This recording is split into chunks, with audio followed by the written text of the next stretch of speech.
Bonjour à tous et bienvenue dans la Minute de Saut, un coup d'œil sur l'actualité non sponsorisée par BFM TV. Alors déjà désolé pour le retard, je cherchais un nom dans le calendrier qui ne soit pas une insulte à la France. J'ai pas trouvé donc ça restera la Minute de Saut. Dans l'Hérault, un homme proposait une villa sur Airbnb qui possédait une piscine et une plantation de cannabis. Bah quoi, c'est un petit geste commercial, c'est comme quand tu rentres dans un Uber, ça fait toujours plaisir quand il y a une bouteille d'eau et des bonbons. Donald Trump a suggéré de construire un mur dans le Sahara pour éviter à l'Espagne l'immigration clandestine. Il a jeté un coup d'œil à la carte, Trump? Pour éviter ce genre de problème, moi je vous propose une solution très simple. Je suis d'accord pour mettre un mur, mais autour de Donald Trump. En Angleterre, des individus ont dérobé 11 porcelets d'une race rare sans laisser de traces. Mesdames et messieurs, j'aimerais avoir une pensée émue pour tous les médias qui ont vu passer cette info et qui ne pourront pas mettre ça sur le dos des musulmans. Courage. À Bordeaux, une épicerie vendait également de la drogue. Bah, quand on te dit qu'on trouve de tout, on trouve de tout, Le seul truc qui me prend la tête, moi, c'est pourquoi est-ce qu'on nous prévient pas avant que ça ferme? On reste en Gironde avec l'histoire de 2 siphonneurs qui ont été pris en flagrant délit par la gendarmerie. Ils essayaient de voler du gasoil à des véhicules.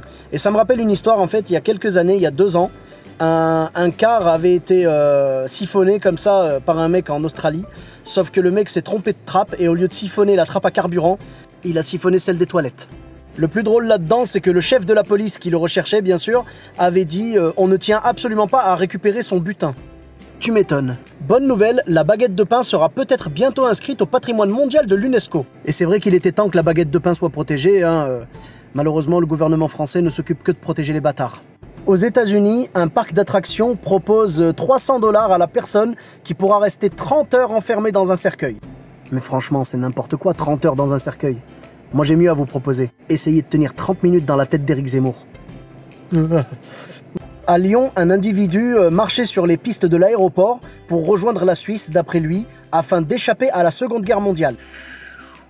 T'aurais pas loué une villa sur Airbnb il y a pas longtemps, toi? Des cartons de bananes presque avariés avaient été envoyés en cadeau à une prison, et il s'est avéré qu'en fait, elles contenaient des millions de dollars de cocaïne.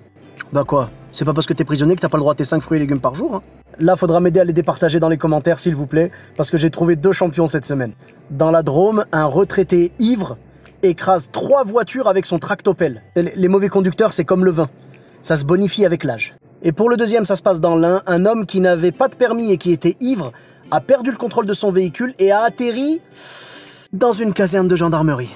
Niveau malchance, c'est vraiment du lourd. Dites-moi lequel des deux mérite d'être le champion selon vous dans les commentaires. Et enfin, pour finir, le site Mediapart a publié une photo où l'on voit Alexandre Benalla brandir son arme alors qu'il n'avait pas le permis de port d'armes à l'époque. Moi, j'aimerais bien avoir l'avis de notre ami Éric Zemmour sur Alexandre Benalla, tu vois. Un Marocain qui porte un prénom bien du calendrier. En plus, moi, je kiffe le feuilleton Benalla. Bientôt, on découvrira que c'est lui qui a tué le docteur Lenoir dans Cluedo. Voilà les amis, c'est tout pour cette semaine. Vous pouvez liker la vidéo, la partager, la commenter. N'hésitez pas à vous abonner à ma page Facebook et à ma chaîne YouTube Sofiane Humoriste. La Minute de Saut, c'est tous les lundis. Bis à tous, même à toi là-bas.